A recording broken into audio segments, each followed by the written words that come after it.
Hello, everyone. Welcome to another episode of the Tank Talk podcast. Do we even need to say it anymore, Jason? I think everybody knows the best podcast on planet Earth. Podcasts are taking over this world, and we're fortunate to be in the top position of all podcasts that have ever been created. I don't know about you, but I feel very privileged to be a part of this empire here. Well, and I'm quite surprised that over the election season that the politicians did not clamor and just blow up our phones trying to get on this podcast. But that was their mistake. And I would expect maybe in 4 years, we might have all the people, like all the important people. I'm like, hey, we need to be on your podcast. And we'll make them come to us, by the way. So yeah, forget it. We're not traveling to them. And you know what? Regardless of where they lean politically, it's going to give everybody an idea of really who they should vote for. Because at the end of the day, if they keep aquariums, they deserve your vote. That's right. And we'll give them the platform. Yep. That's right. Absolutely. Who cares about all the other stuff? That's right. So what do we have on the agenda for this fine day? We are going to do something I'm excited to do. I did a video on the KG Tropicals channel 3 or 4 years ago on this.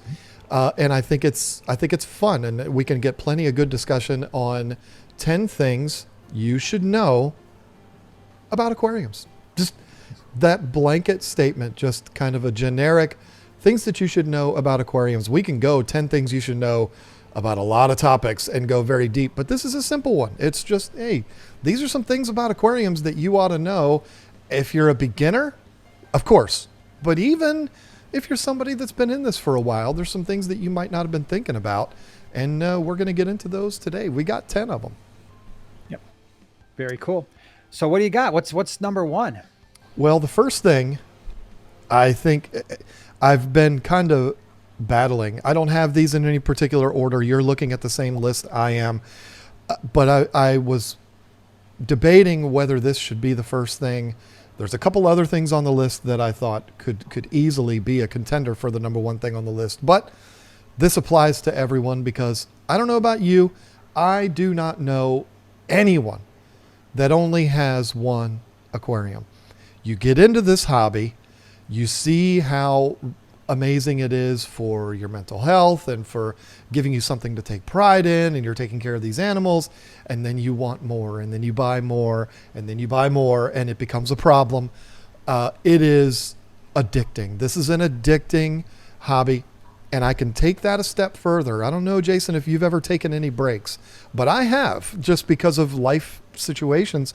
I've taken breaks from this hobby, and let me tell you something. It doesn't leave you. When you don't have any glass boxes full of water, you start to miss those as much of a pain in the butt as they are, you start to miss that glass box full of water and those little eyeballs looking at you like, feed me, feed me. It is as addicting as any drug out there. I'd put it up against any of the heavy hitters. You better watch out. You're going to become addicted to this, and it's going to become a problem.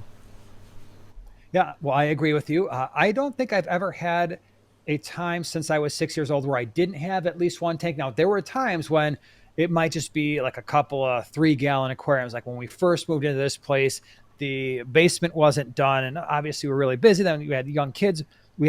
And so we might have had like a couple of, here's a little cylindrical tank that we got from PetSmart. It's 5 gallons, and here's another 5-gallon over here. But you're absolutely right. And what I hear all the time, we just got back from Aquashella Daytona couple weeks ago, and it's just, you hear the same thing over and over again. I got one tank and now I've got 8, or now I've got 10. Now for some of you might not have that many, but what winds up happening, and the reason why fish keeping is so addictive, is obviously we all get that awesome feeling when we set up an aquarium, but then we wrestle with what are we going to do when our fish tank is full, and we see a lot of other cool fish, because this is one of these hobbies where there are a lot of different types of fish, and they don't all go together. So a lot of times, like, I've got my guppies, but now I want some cichlids, and my cichlids will eat the guppies. So that means either I get rid of all the guppies that I love, or I wind up buying another tank for cichlids, which is going to be a larger tank, and it just snowballs one after another. Yeah, and you go to the fish store, you see something you have to have. The person because you shop at a place that is responsible, the person alerts you to the fact that you are unable to mix those with the fish that you currently have, and so now you have to buy another tank. I agree. I don't know that I've ever known someone that only has one tank. I've been in houses that only have one tank, but as far as people that I know that are personal friends, they've all got multiples. They've all got the addiction. They're in full swing, and it's probably going to require intervention to get them to go back to normal. I have thought about many times. In fact, I think you and I have even discussed this before. I've thought about, it would be nice to just drop down to one and just have it be the perfect tank. It would be a 240 for me because I can even put those in a living room. Just drop down to one. That would be great. And I think maybe when I retire, that's exactly what I'll do, because I'll never be without one. But I don't know. I certainly can't do that now because of how I make a living. But I think it would be nice. But then you start thinking about, well, then I got to get rid of those, and which ones do I choose to keep? It becomes a real problem. So yeah, the addiction is real. It's as real as any drug out there, and you just better be ready for it. Even if you're somebody that you're thinking to yourself, I'm listening to these two guys. I only have one tank. I don't know what they're talking about. You'll see. Yep. It's coming. Absolutely. For sure. Wait for it. It'll get you. Jason, I'm going to mix this list up a little bit as far as the order that they're in, because I think the next one, there's a couple that are, I think, need to be towards the beginning, as if we are kind of addressing beginners. Maybe the person that just set up that first 29 gallon, they're in that honeymoon stage where they're excited and they're consuming as much content as possible. I think that the next one that is worth bringing up is, this hobby's not as easy as you think. I've said it so many times. I probably should just record a little stinger to play every time I'm going to bring this up. But I used to have a job going into people's houses every day, 6 to 10 houses per day over a 15-year period. And I would see aquariums every day in people's houses. And very rarely would I see them in good condition. And the reason why is because you see this pretty thing and you think, I can set that up in my house and it's going to be nice and the kids are going to love it and it's going to be great. And I don't have to do anything. I just have to throw food in it once a day. And we all know, even if you've been in this hobby for more than a month, we know that it's a lot more than that. If you're somebody that is watching this, this is the perfect video for somebody that's contemplating getting into this hobby. Like, thinking about doing this, let me do my research. First of all, you're doing the right thing.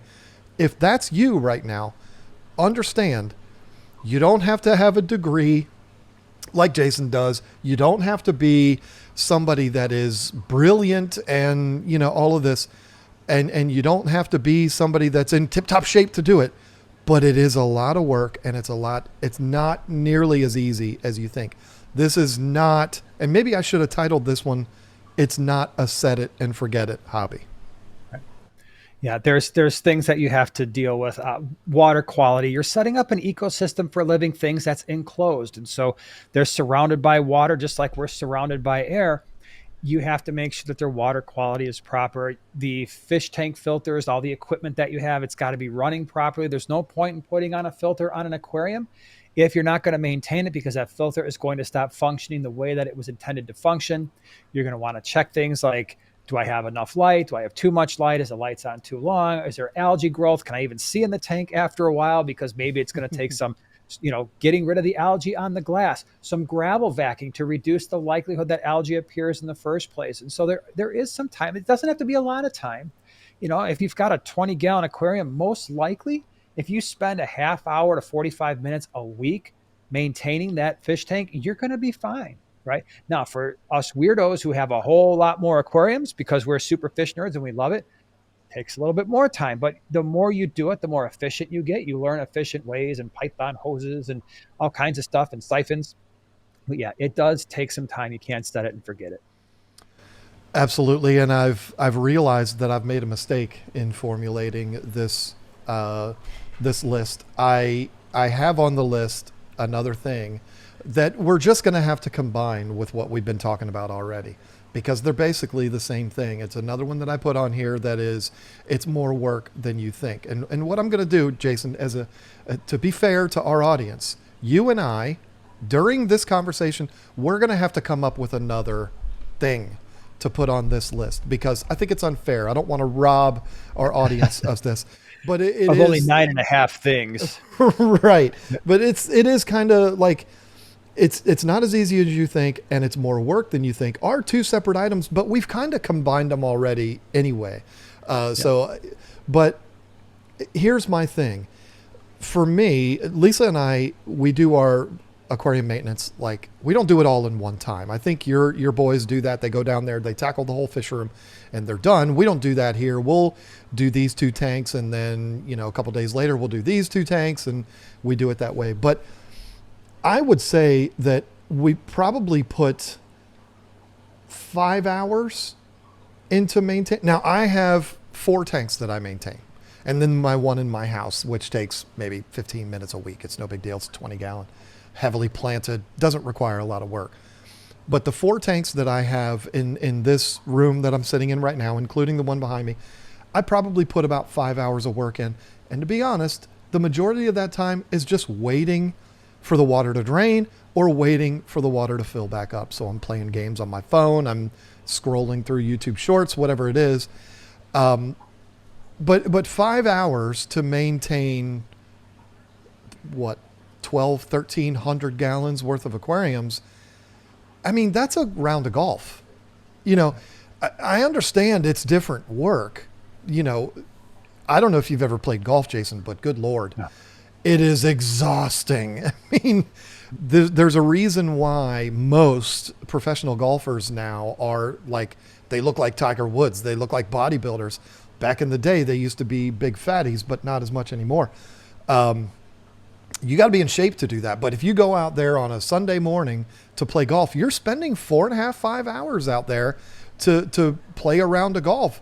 What's the difference? It's just different work, and both equally rewarding. Golf is very fun. I love golf. I haven't played in years, but the point I'm trying to make is, you as a viewer or listener of this podcast, you probably commit 5 to 6 hours for something in your life, and then you look at this and you scoff at it like, oh, that's too much time. I don't want to do that.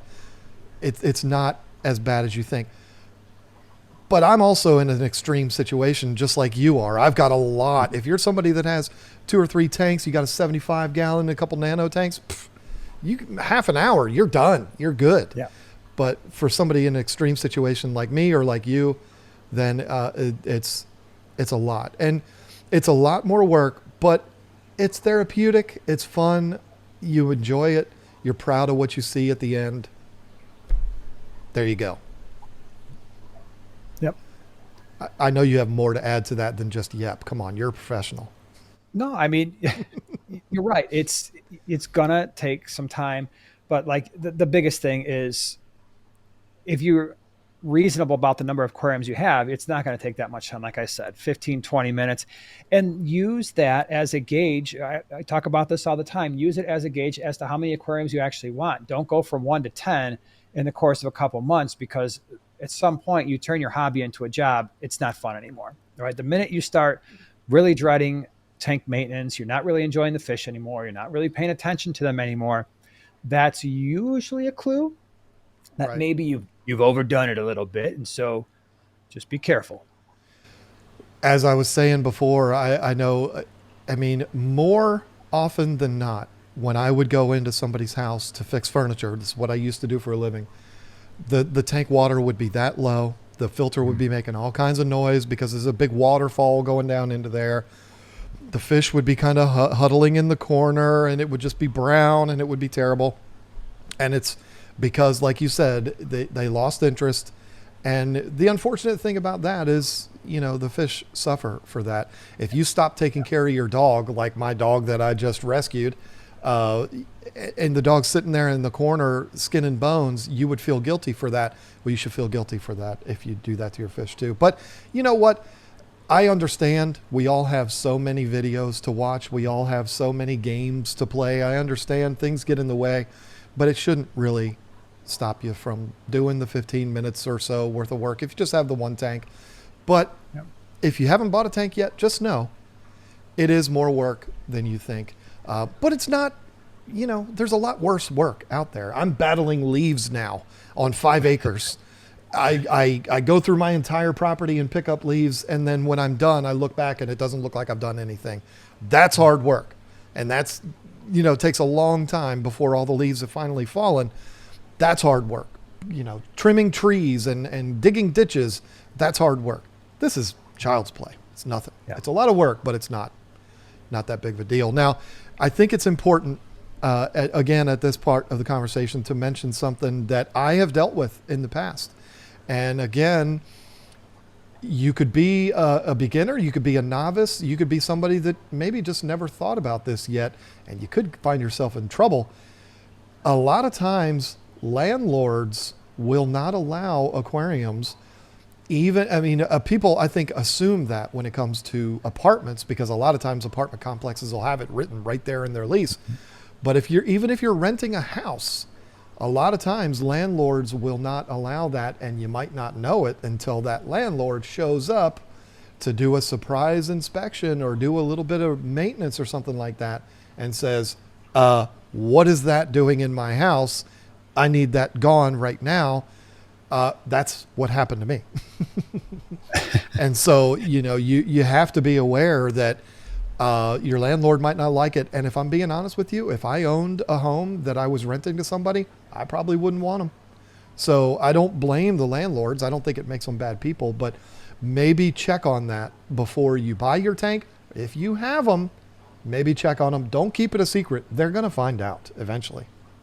Yeah. Yeah. No doubt about it. Almost all landlords in an apartment complex are going to have weight restrictions on second, third, fourth floors anyway. And please get renter's insurance in case something does happen. If you're going to have aquariums and one of those springs a leak, which is totally out of your control usually, and all of a sudden your carpet's soaked, and the water's dripping down to the floor beneath it, that can be a big problem. And you're right, landlords, building operations, they're going to be looking at you to be like, hey, you know what? We're not going to repair this $5,000 worth of damage. That's on you.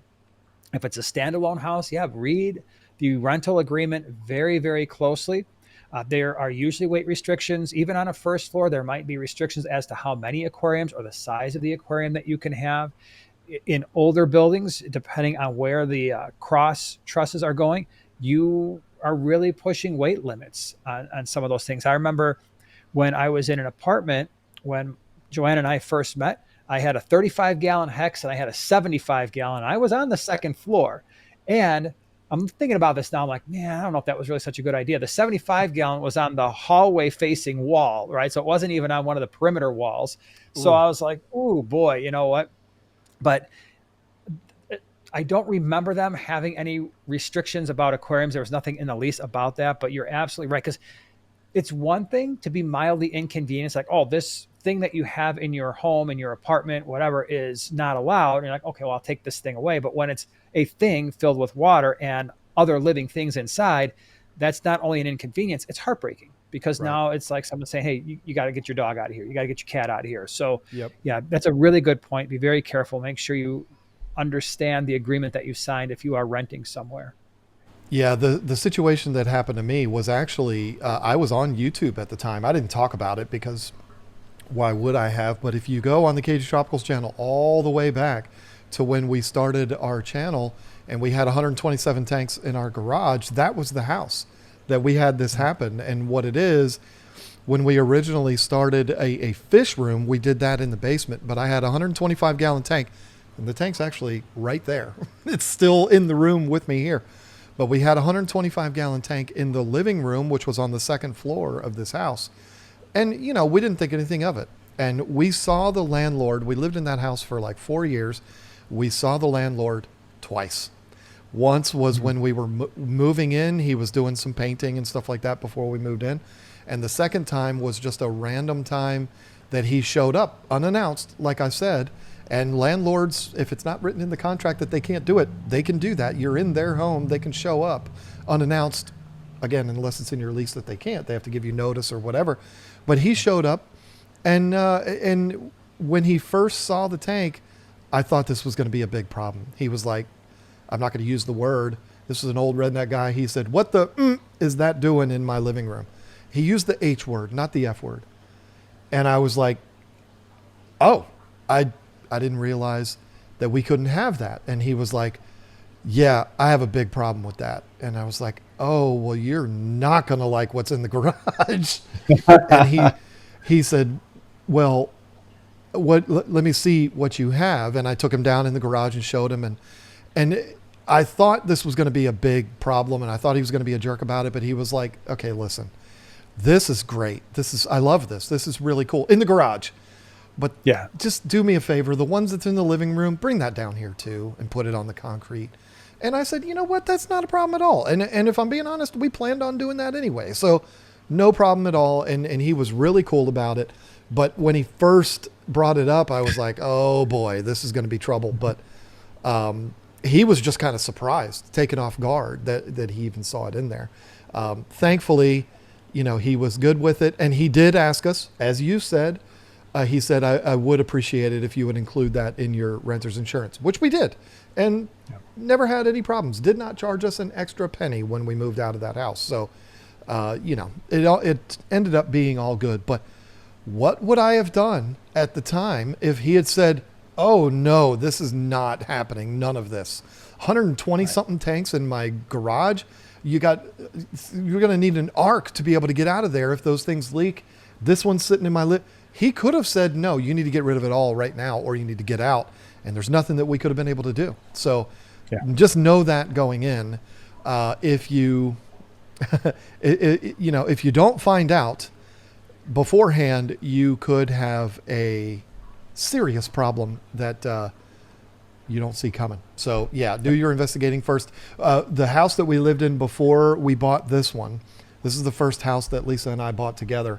We were renting a house in King George, Virginia, and when we moved in, we met with the landlord on the 4th of July to look at the house for rent, and I told her I have aquariums. Are you going to be okay with those? And she said, if you put them in the basement or in the garage, we're good. And so there you go. And we Yeah. were fine. So, yeah, don't be caught off guard like that. Know what you're getting into before you do that. Next thing, I think this is probably the more fitting one. You might have gone to your local Petco. I'm not an anti-Petco person. I think they're great for this hobby. A big supporter of Petco PetSmart. And you saw a great deal. Maybe it's their 50% off sale, which used to be the dollar per gallon sale. Maybe you see a kit that's a complete setup that is on a special deal for Black Friday or something like that. And you're like, you know what? This is a really cool hobby that I can get into, and I can get that therapy, and it'll be fun, and my kids will like it, and it won't cost me much money. Don't think that. Because even though those kits, I mean, we can make an argument that the kits don't save you any money. Maybe that's an episode that we should do in the future. I'm not saying kits are bad. I think kits are great. They're a great way to get started. I've bought many of them in my day. But the point I'm trying to make is this is not a cheap hobby, particularly when you get into all of the things that we've been talking about already. You're not going to just stop at one. You're going to want to upgrade your filter. You're going to want to upgrade your light. You're going to want to get more fish and plants, and it, before you know it, you're going to end up dumping a lot of money in this. It's great. It's a great thing to spend money on, but it's a lot more expensive of a hobby than you think it is. Yeah, no doubt about it. I'm always shocked. You go to one of the big box stores, Petco, PetSmart. I remember one time, I'm gonna grab a 75 gallon, right? 75 gallon in the stand. It's on sale for like $250, and you get the glass lids. You're like, sweet, this is a great deal, and you take it all home. But then it got to a point where I'm like, okay, anything 75 gallons and greater, expect that you're going to drop $1,000 Right. because now I need the substrate. Now I need all the decorations. I need a backdrop. If you're going to buy just the aquarium and not a kit, filters, heaters, lights. That stuff adds up and then the fish and all the equipment and the nets. And by the time you're done with it, it's like, okay, that $250 setup that was on sale, that part of it was a pretty nice deal. However, everything else that I had to buy, that was more expensive. And the same thing goes for the kits. The kits, from a money perspective, they're actually pretty economical. If you can go and buy a 20-gallon kit and they're on sale, I don't know what the cost is anymore. It's been so long since I've bought one, but if it's less than $100, $75, you're like, okay, this is not bad because I am getting a heater, light, thermometer, maybe some water conditioner and a net. But even then, you can easily expect to double that with all the other stuff that we just talked about, with the lights, the plants, or not the light, but the plants, the inside decorations. So be careful, and especially like the 50% off sales. Those, to me, those are great for people like us, right? Or Mm-hmm. if you're watching at a fish room, you're like, hey, I need to add 10, 20 gallons, or I need to add a half a dozen 40 breeders. That is a great way to do it. People ask me all the time, where do you get your aquariums? The same place everybody else does. The minute Mm-hmm. Petco's got there, what used to be the dollar per gallon sale or the 50% off sale, I'm there loading up the truck or loading up the cars and bringing those bad boys home. But it works out great for me because I don't mind cutting apart some polycarbonate lids, and I've already got a bunch of Right. sponge filters, one central. It costs nothing. But if you got to get everything, sometimes that's actually a more costly way to go than just buying the kit. I've had, because I'm a retailer, I've had people ask me like, how can PetSmart and Petco do that? Not PetSmart, but how can Petco do those sales like that? And the way I describe it, it's like cruises and Las Vegas. There's a reason why plane tickets are so cheap to Las Vegas. There's a reason why hotel rooms are so cheap in Vegas. It's because of all the other money they know they're going to make off of you. At cruises, you can find special deals on cruises, all inclusive, $300 to Bermuda for 3 nights or whatever. And you're like, that is a steal. They know you're going to spend $1,500 to $2,000 on the ship. It's the same thing. You can get the glass box. And if I'm being honest, there's no money in glass boxes anyway, unless you're building custom. The You can get the tanks super cheap. The reason why they're literally paying you to buy those tanks, because they're paying more for it than what they're selling it to you for. The reason why they're willing to do that is because they know you're going to buy the heater and the filter and the light and the lids and everything else that goes with it. And that's where they make their real money anyway. It's not a scam. It's not that anybody's doing anything wrong. It's just good business, if you want my honest opinion. What they don't want, and they can't stop it from happening. I went to Petco, I don't know, 8-9 months ago and bought 30 20-gallon tanks. They don't want that, because I walked in the door, I bought 30 tanks, and that's all I bought. As a matter of fact, no, we bought 2 koi, which are like 8 inches now. They're beautiful, but they don't want that because we didn't buy anything extra from it. But they're also, they were nice to us about it. It's not they were like, you can't do that, but that's not why they do it. They do it because they want that person to come in and buy a 20-gallon tank for $20 or whatever it costs, and then spend $300 on all the other stuff to go in it. So, And it wouldn't surprise me at some point if they start putting a limit per customer on those, per even they should. location or something like that, because that's what a lot of people do who are the hardcore fish keepers. They'll just go from one pet code to another. If I need 15 20-gallon tanks, and all right, you've got 8, let me go out to the other town and they've got 5, and this place has the other 5 that I need. Okay, great. I'm set. But then now you're wiping out 3 locations. And like you also said, that's not helping them financially, because they're losing money on, most likely they're losing money on those tanks, in my opinion. Maybe they're not. Maybe they've got such an awesome deal because they buy in such ridiculous quantities that at least it's a break even for them. I have no idea, but it's not ideal, like you said, for them. Yeah. It is ideal though when you spend all that extra money, and that's what they're counting on, and that's why they're able to do it. So, Mm-hmm. but hey, if you're setting up a fish room, go get all the tanks. They're not going to stop you from doing it. In fact, they'll order you more if you want them, and they'll honor the price and all of that. So they're great about that. Now, Oh, and just so everybody knows, the reason why I went to Petco and bought those during the 50% off sale is because that was cheaper than what I could buy them for from my wholesaler. So just putting that out there. I mean, so they lose money when you buy those tanks, but it's worth it to them in the end. Just like it's worth Vegas giving you a $50 buffet for free because they know you're going to go drop $300 in the casino. So Yeah. anyway, now unfortunately, Mr. Adams, we need to get into some of the kind of grim things. I'm Bring glad you didn't start there. yeah, gotta bring the conversation down a little bit, but then we will end it on a high note. I promise. Something that I'm very very familiar with because I've actually researched it quite a bit. That's where we'll end, but we do have to talk about some of the things that you need to know about keeping aquariums that are not as pleasant as others. And first is it's pretty obvious: fish die.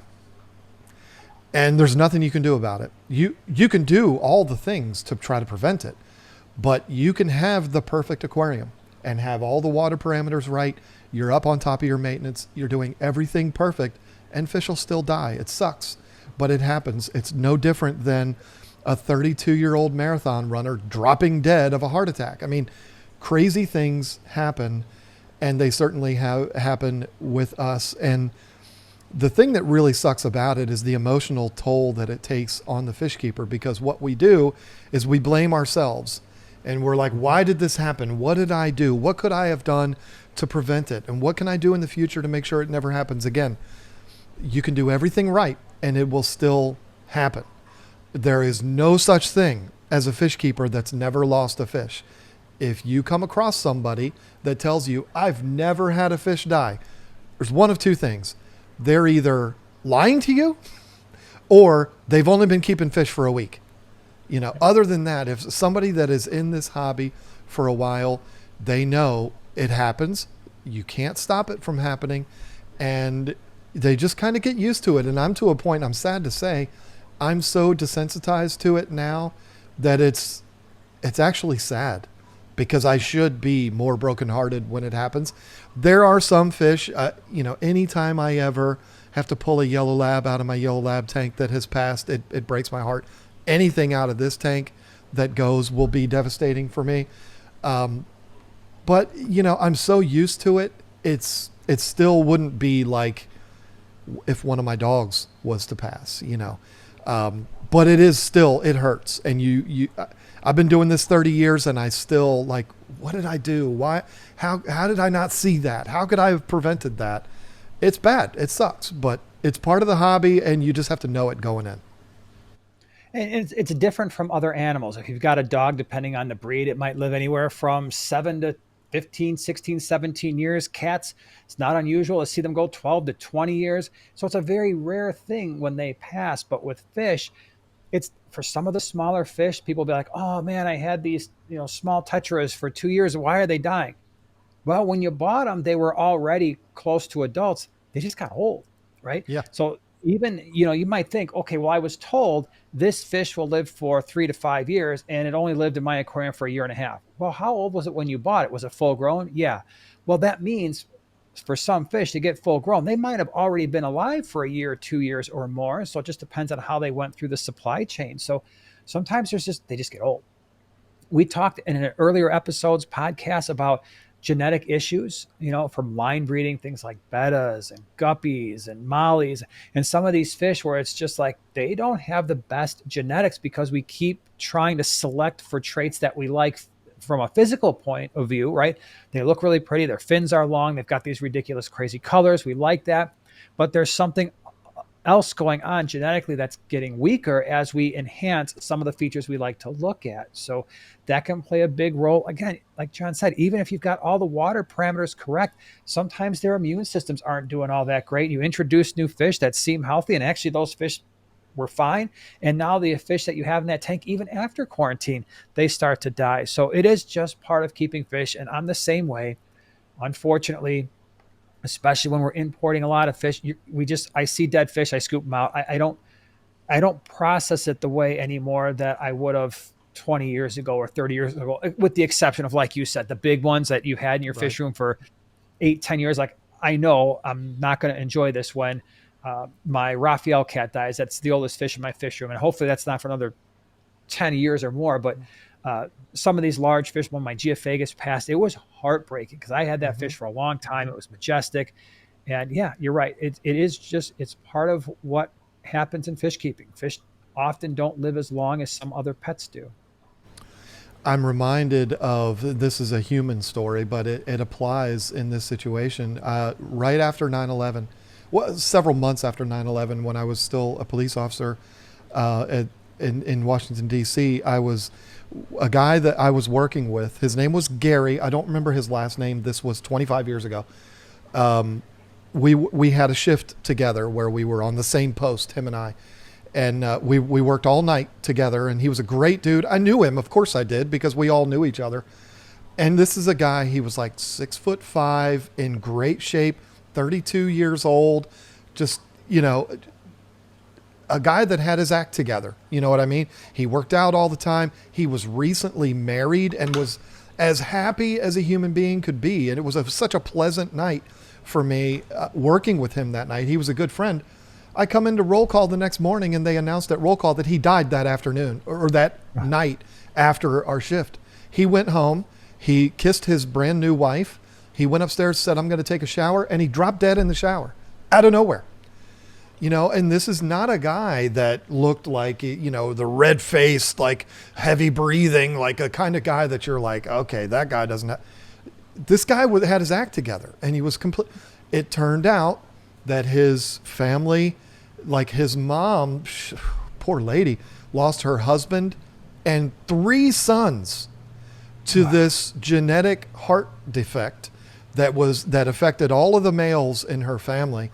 And it was the same way with all of them. They just, boom, 1 minute they're there, the next minute they're gone. And there is nothing he could have done to know that that was going to happen or to prevent it from happening. The same kind of thing can happen with our fish. One day they could be perfectly fine and the next that they're gone. And like you said, which I think is probably the case for so many fish that we beat ourselves up over trying to figure out what we did wrong, they just died of old age. Yeah.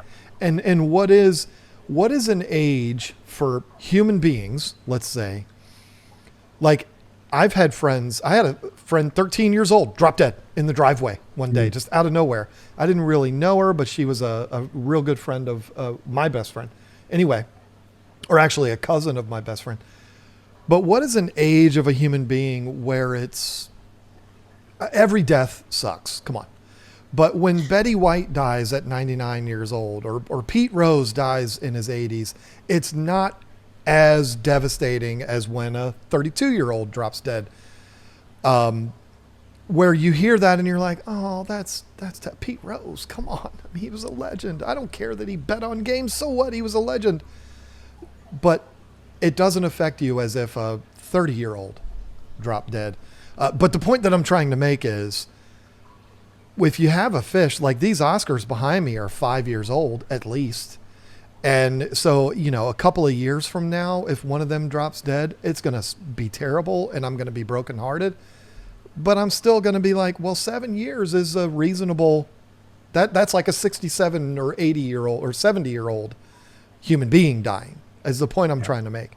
If you have an Oscar drop dead at a year old, that's a different thing than if you have one drop dead at 8 years old. It would be like the difference between a 30-year-old and an 80-year-old human. I hope I'm making sense here. Yeah, But sure. fish don't last as long as some of them will, catfish and stuff like that. But, we're, for most of these fish, we're lucky to get 5-6 years out of them.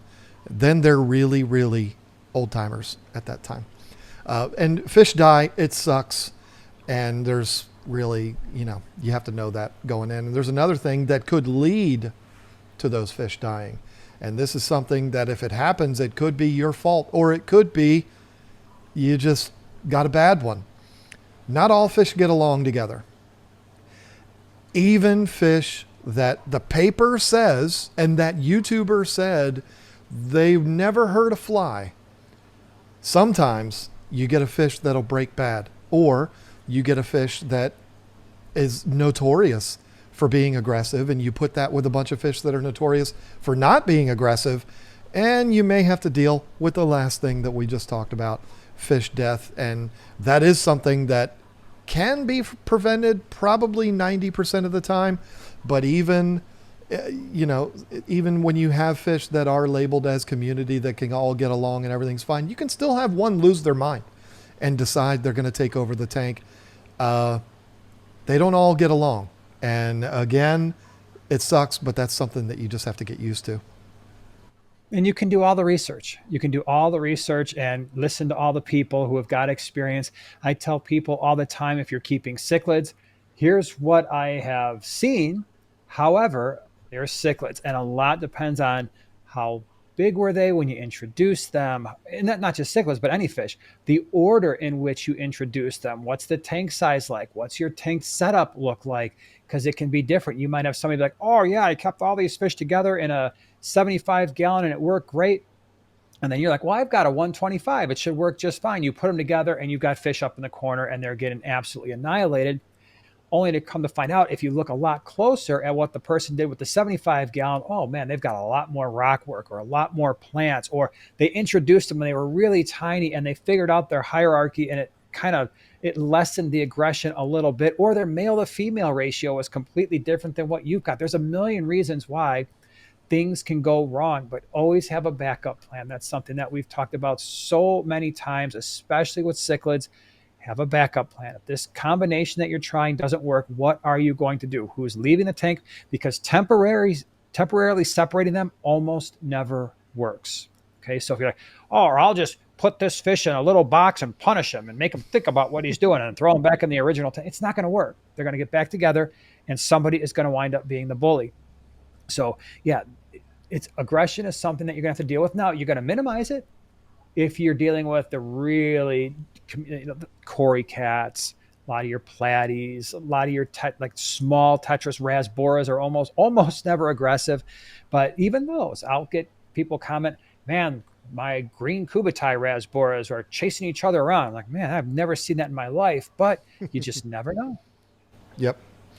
I had this scenario. This it could not be more perfect timing to talk about this. I had this happen yesterday. Behind me, you can't see it on camera right now, but I have a 90-gallon aquarium over here that I have had a breeding colony of flavescent peacocks in for a year and a half, maybe even longer than that. I'm not even sure. Got these fish from the cichlid shack. James sent me 2 males and I believe 8 females back when we first got these.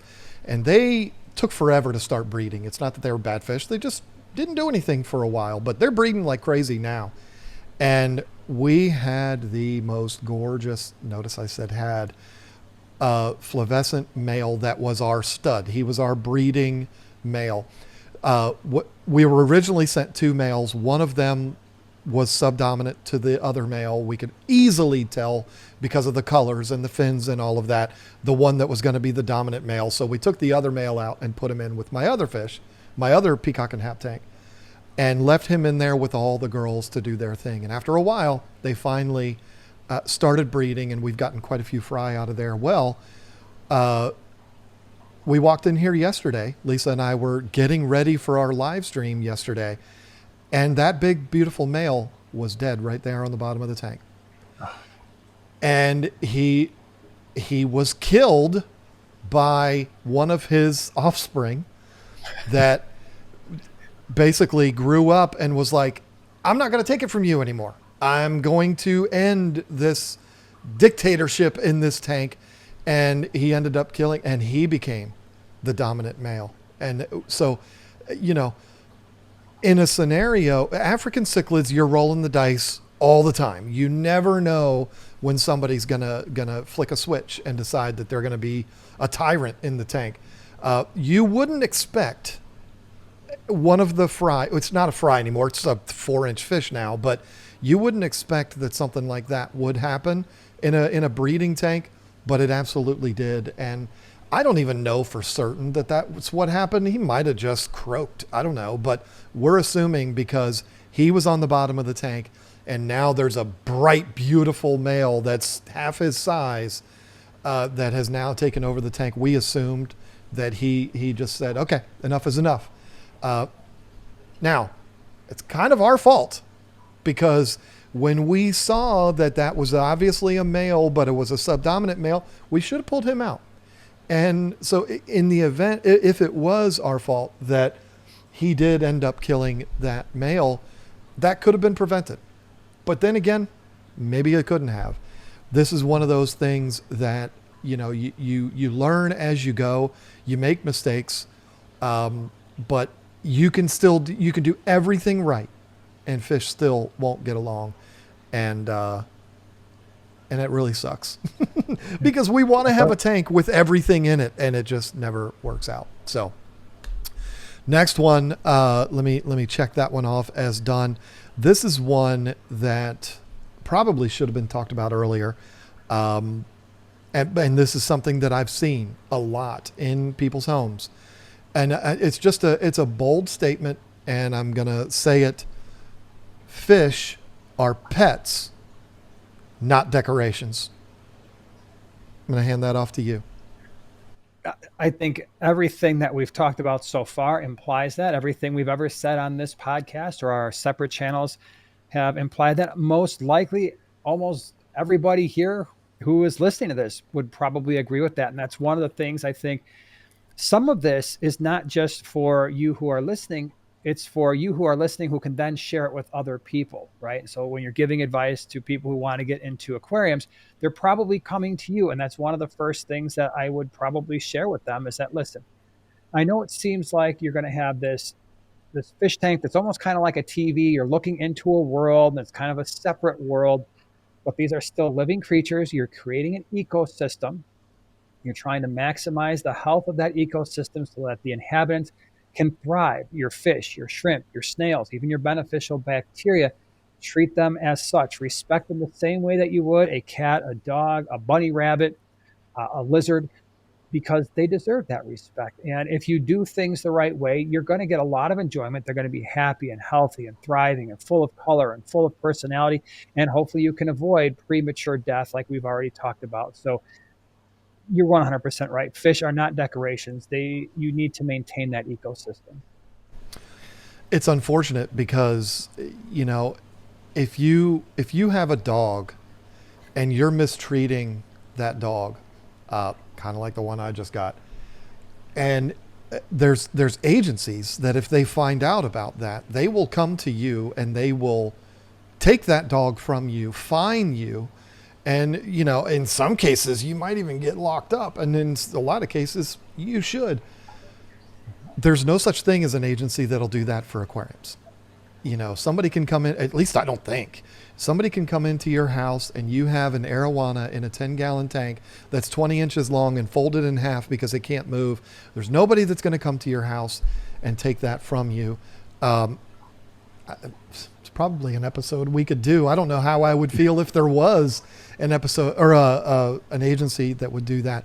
This is on you, and you are taking responsibility for an animal that, yeah, you might not look at it the same as you do a dog or a cat or a guinea pig or something that can interact with you physically. But it is a life, and it is pretty, and it is a really pretty thing to have in your house, but it's not a decoration. And so it all kind of builds up to that it's more work than you think. It's more expensive than you think. All of that. It's not as easy as you think, but it all boils down to it is not a decoration.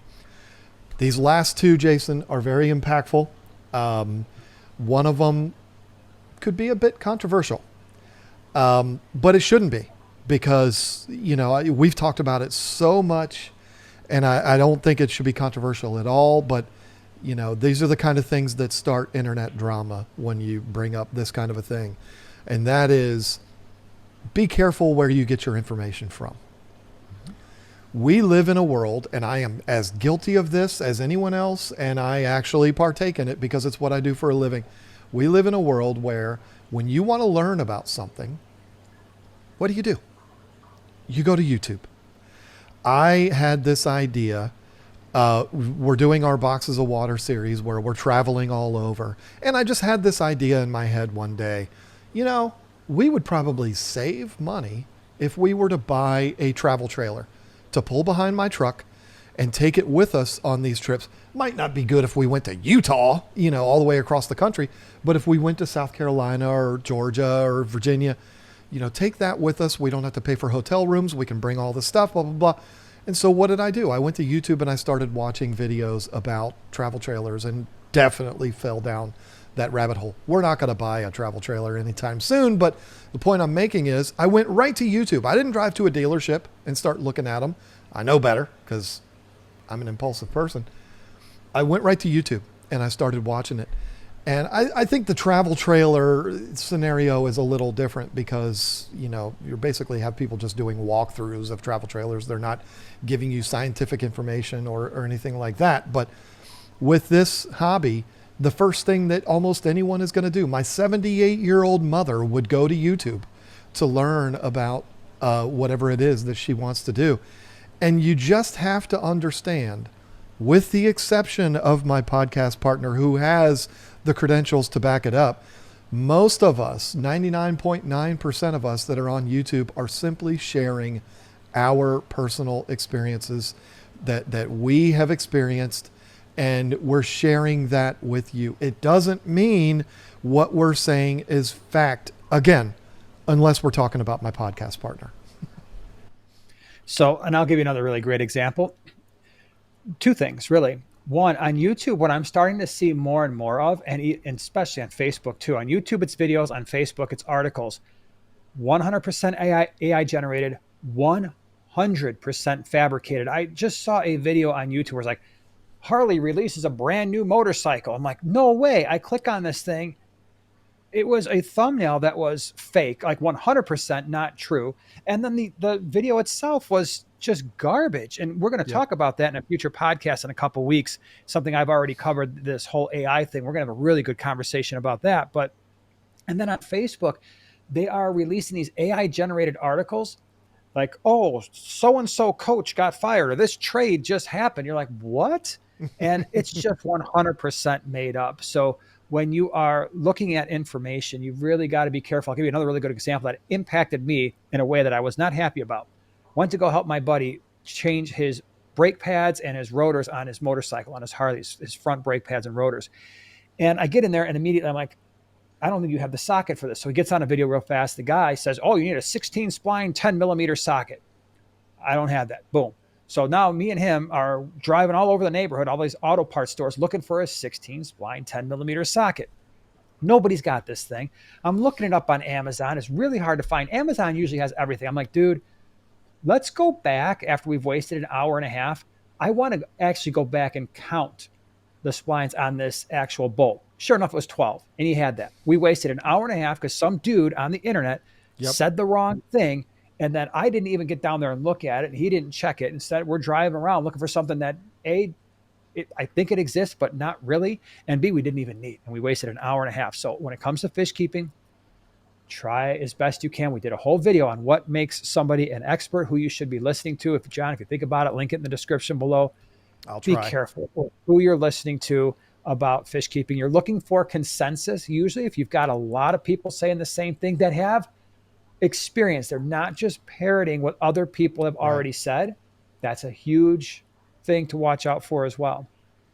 Yeah, we're recording this on a Friday after I did a live stream last night where I actually talked about this directly. And what I said in that live stream was, when you're talking about equipment, that's pretty much like an opinion kind of thing. I could tell you that the Title is the best, and somebody else could tell you that the Aqueon is the best or whatever. And that's, you know, you're basically just fact finding at that point, trying to see what the product looks like. Does it fit with what it is that you're trying to do? But when you're talking about fish keeping, the diseases and the problems in aquariums, and people are sharing with you, this is what I did to correct that problem. It doesn't mean that that's going to work for you. I agree with you 100%. You shouldn't just be watching one person, even if it is me or you, Jason. you should be watching 20 and look for that consensus. What's the Yeah. common thread of all of these? Well, everybody has mentioned that the pH needs to be this, or they used this particular medication. That's when you know, okay, we're probably straight here. You're making a mistake if you only watch one person's video, even if it's mine. You know, even if I'm somebody that you trust, thank you. Don't just trust me. Go watch a whole bunch of people, and get that consensus, and you'll be making a much more educated decision rather than just, oh well, that's what he said, so that must be what it is. If I'm giving you advice that worked in my Northeast North Carolina water that we have here, it might not work if you're in Oregon with a completely different type of water out there. Yes, the water is very different on the West Coast than it is the East Coast. So be careful where you get your information from. That's it in a nutshell. Even if it's somebody that you trust, they're just telling you what they know. They might not be right, or they might be right, but it's not right for your situation. But this hobby is expensive, requires a lot of work. It's frustrating because fish die. It's frustrating because you have these two absolutely amazing fish and they won't stop fighting each other. There's so much. It's addicting. You get 4 or 5 more tanks and you've gone full crazy MTS. Like you're in. You're one of us, and it's crazy, and it's expensive. But I have stories. I'm not going to share all the stories because we'd be here all day. But I have stories, I have friends, I have a lot of people that I've dealt with that could tell you that this hobby has saved their life.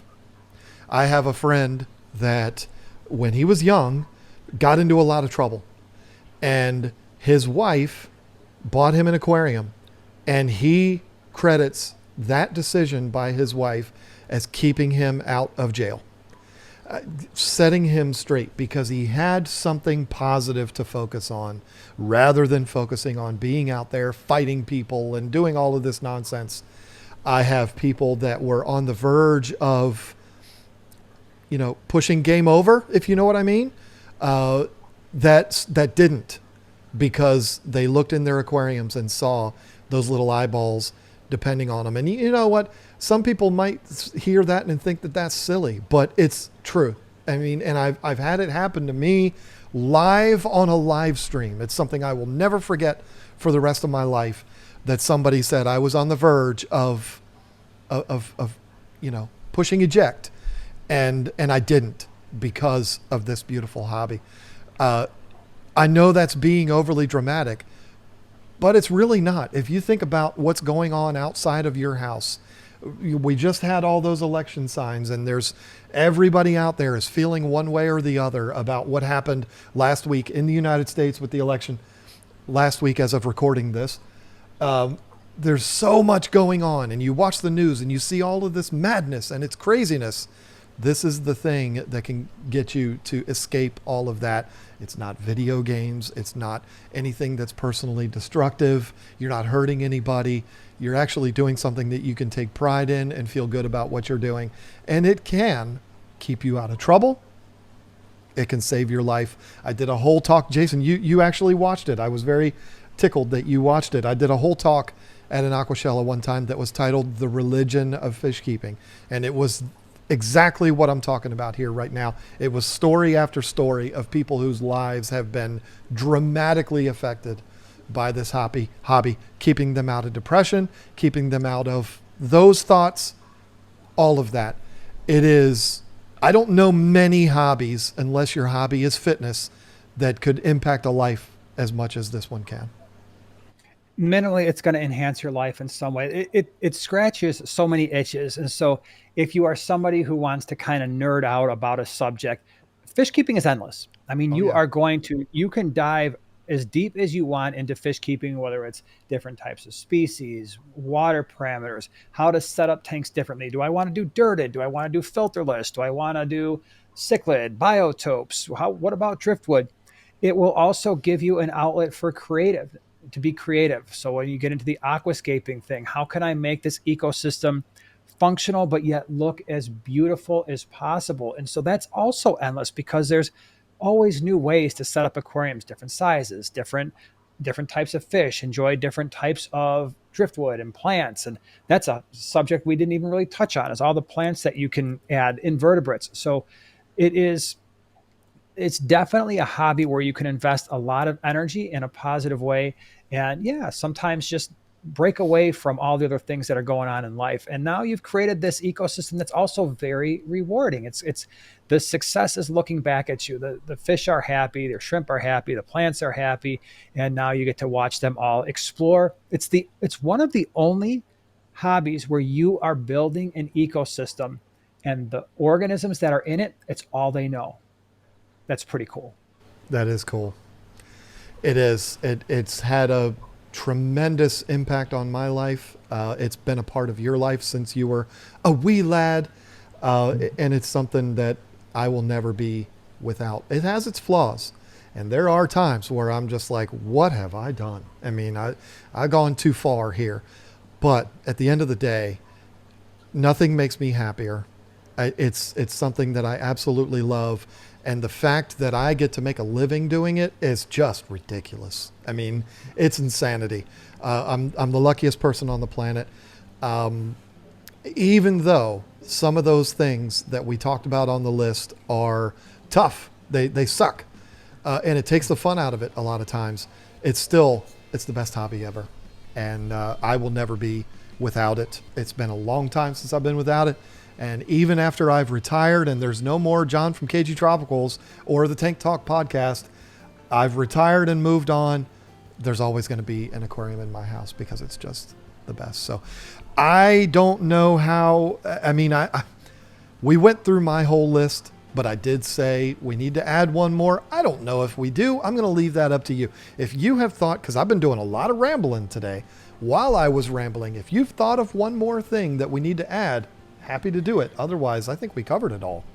No, I think we did. I think we did. I think 9.5 reasons, 9.5 things you should know. That's pretty darn solid. I think I'm still going to title it 10 because 10 just still Oh sounds yeah, so you can't much say better. 9.5 things, although it would be kind of funny. 9.5 things, 9.5 reasons, or whatever you need to know about fish keeping. Yeah. I would love to get the feedback from the audience on that, but it's a little too late because it's already uploaded. And if you're Right. watching this, I've already uploaded it and titled it. Maybe I will. I'll just say 9.5 things. Just do it. That's funny. We'll see how that goes. But if you're watching this or listening to this, you know what it says. So the mystery is solved for you. But this has been a lot of fun. We got a couple of really good conversations coming up that are going to be coming up in the coming weeks. I'm excited to get into those.